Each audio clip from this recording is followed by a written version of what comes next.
Chicos, hoy os voy a enseñar una aplicación, bueno, mejor dicho dos, para descargar música gratis.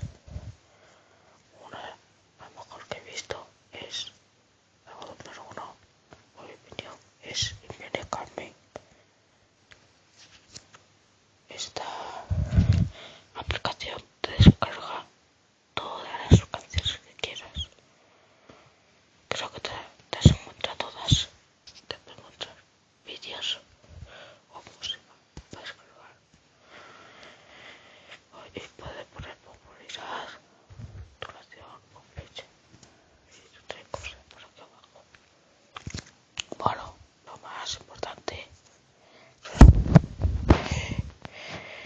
que puedo poner pues bueno, pues esto era.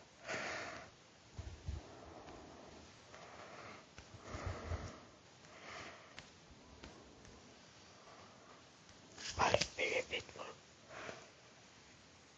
Esto me gusta bastante. Pues hay por aquí algunas así como estas.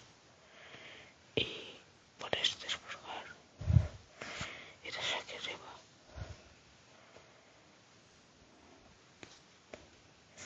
Y bueno, desde aquí, yo como la tengo, no voy a dejar descargarla mucho.